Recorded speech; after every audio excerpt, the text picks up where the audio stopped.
Okay, my name is DRynerson. My number is 3535, and I'm an English A, IB, DP student, higher level, and I'm in the Lang & Lit course at Clay Roosevelt. This passage is from Speaking of Courage, which is about Norman Bowker, who is really suffering from his traumatic experience of watching, or not watching because he couldn't see it, but being close to Kiowa when he died, and actually being in a position where he could have actually saved him. He even got so far as to feel his boot, but his boot kept sinking, and which makes that whole shit field actually more than a setting. It's actually more of a character. And in fact, it has the effect of sort of doing to the men what the entire war did to the men by drowning them and covering them with literally human excrement. He's driving around. He still can't get that out of his mind, and so he's back home. In this particular case, if whatever was real about this occurred in Iowa, but I mean in Minnesota, but O'Brien decided to set it in Iowa for whatever reason. And of course, the setting for this is going to be that Americana, 4th of July, A&W root beer, kids in the lake, a guy who can't start his motorboat. But anyway, it starts off, he could not talk about it and never would.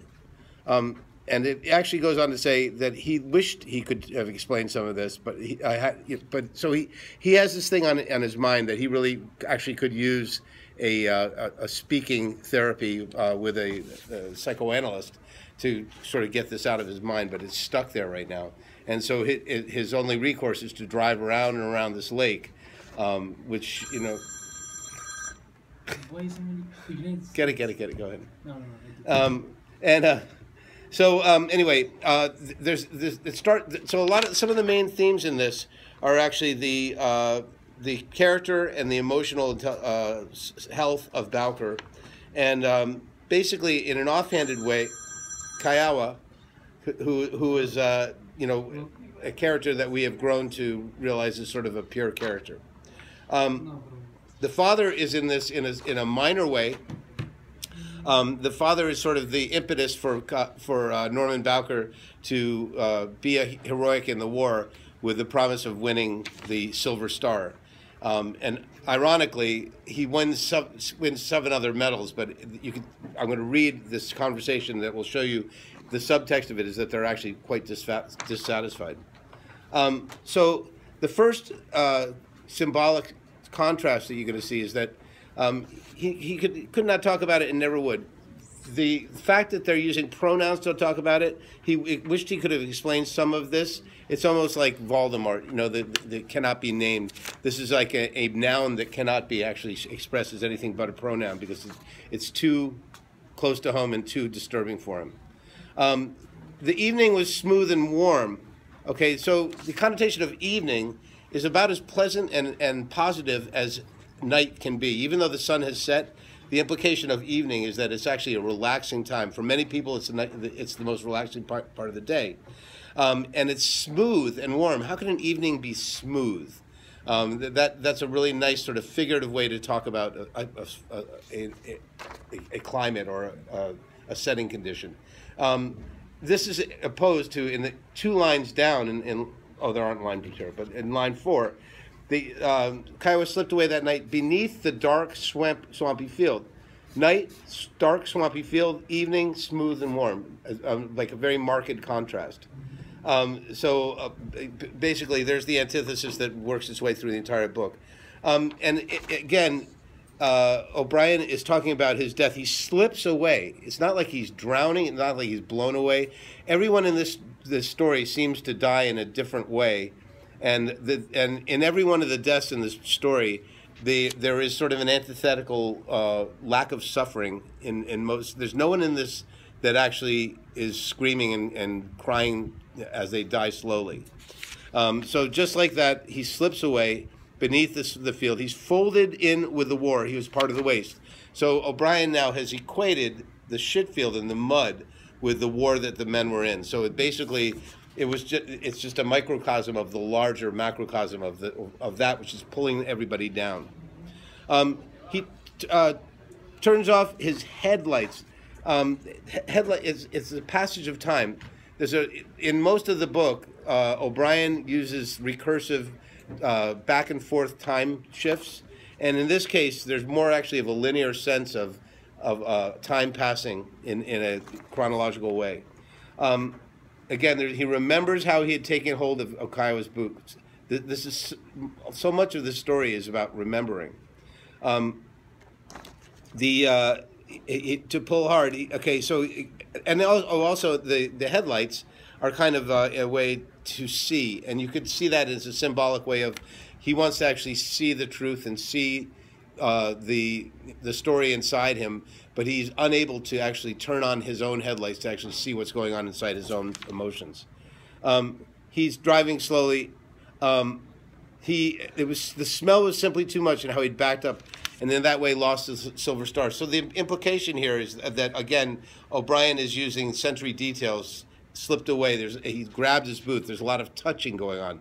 But also, that particular part of the book is about the smell that is absolutely impossible to take, such that it drives everyone away. Just like, and the war has that same smell. Just like the war is the mud. It's so smelly. It's the same thing for the men, that they can't stand the smell of the war in a figurative sense. It's overpowering. Let's see. Oh, so then there's some structural things going on here too.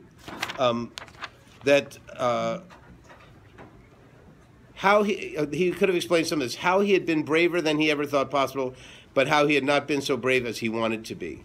So it's a nice parallel structure, but saying just the opposite thing.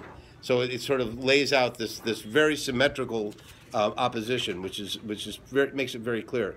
I also think it's interesting how it says that he had lost the silver star as if he had it in the first place to lose. He never had it in the first place.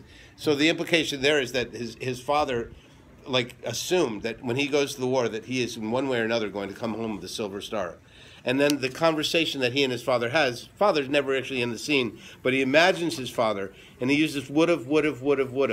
And just that structure, that use of the word would've, is like, what could have been, what would have his life been had he not gone to the war? So he says that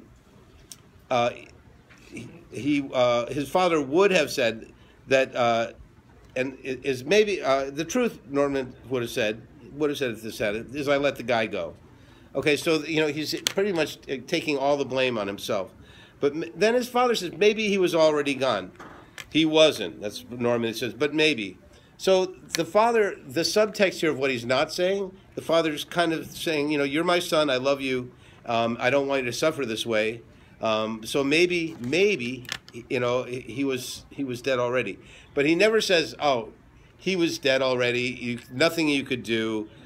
He just says kind of maybe. It's so ambiguous and so unclear that the father could actually be thinking, you know what, you really did mess up. You did let him die. And they said, oh, maybe. But he says, no, I could feel it. He wasn't. Some things you can feel. So that line there, it tells you that Bowker, in an intuitive way, that he didn't even, not even the fact that he was holding onto the boot, he just knew in his mind that he could have saved him. And as if he had this sort of super intuitive sense of understanding Kyle because they're so close. So it was sort of a beyond words, beyond consciousness type of relationship. But then this goes on interestingly to say his father would have been quiet for a while. So what do you think his father would have been thinking right now? His father probably would have been thinking, this is really a sad, sad moment, and that my son really is kind of a loser. But he can't say that to his own son. He's also watching the headlights against the narrow tar road. So the fact that he's in a car and he's moving is, it's a journey, and any road is a journey. It's a narrow tar road, though, which tells you that he's out in the country, and there's very little or no external influence that's affecting how he's thinking. And so so this journey never goes anywhere. He's on a road and he's going in circles. And as I said, last class, that when he sees these things that are on the side of the road, they are slowly evolving. He keeps turning around them, very much like his life. And that as his life goes on, those that are peripherally attached to him are still there. They're never the same. They're constantly changing. But he is basically in a rut, going in a circle around these things, in an orbit. Okay, yeah, so anyway, his father then says, this fantasy conversation, well, anyway, the old man would have said. So just by saying anyway, it's kind of this acceptance, you know, oh, anyway, instead of saying definitely. So he's, you know, it's sort of like an apology, but it's also an acceptance. The old man would have said, okay, old man, in this context, we used to say old man for father, and it's kind of a slang, but he could also have been an old man. So there's two kind of texts to that. There's still the 7 metals, like, there's still the 7 metals, but it's not as if the 7 metals are anything great to his father. I mean, it's still the 7 metals, but it's sort of an apology to himself. Okay, well, you didn't win the medal, the silver medal, but you got the 7. And he says, yeah, I suppose. Okay, nothing clear. Norman Barker's like, I don't really know, you know, whether I should feel good about this, I suppose. And then his father comes out with this weird 7 honeys. And it sounds a little bit disingenuous in that he's calling them honeys, but he doesn't really mean it. The fact that he's calling them honeys is sort of such an exaggeration. It's almost like an inversion that he's saying, oh, they're really not that great. And then he ends up the conversation by saying, right. That's it, right. There's no actual resolution. Then, interesting, it's a 12th revolution. You know, our time system is set up in 12ths. We have, you know, 12 hours to a day. And 12 numbers to an hour. So basically, it's kind of symbolic that he's riding this chronological machine of time. So in this 12th revolution, okay, he's still rolling on. The sky goes crazy with color. So suddenly the sky is basically it becomes a personified entity into itself. And the interesting parallel with this one is that he's watching fireworks by a river where he's thinking about Kiowa, who had basically, because of explosions by a river, had died. And so he's sort of reliving that. And he does a very strange thing. He is, after a time, there's another pause. And remember the thing about Norman Barker is that we'll always associate him with time because he developed that skill in Vietnam of being able to tell the time of day by just the light. And so, you know, he's very much attuned to time, and that, you know, that in a way would make him crazier because he's every minute he knows the clock is ticking every minute and he's aware of it. But so he walks to the beach. And now normally we would think of a beach as being a pleasant place, but again, you know, alternatively, wow, 13 minutes, whoa. The water felt warm against his skin, and so it's a pleasant thing as opposed to what might have been warm water but awful against Kiowa's skin. He put his head under. He's symbolically sacrificing himself for Kiowa in a way that you almost think if he had been of one mind, he might actually have drowned himself right at that moment, just to sort of to be like Kiowa, but he doesn't. He opened his lips very slightly for the taste. There's that sensory detail again. We have sense, we have sight, we have smell, we have touch, all in this one page. He stood up and folded his arms and watched the fireworks. Okay, so again, for a small town, it was a pretty good show.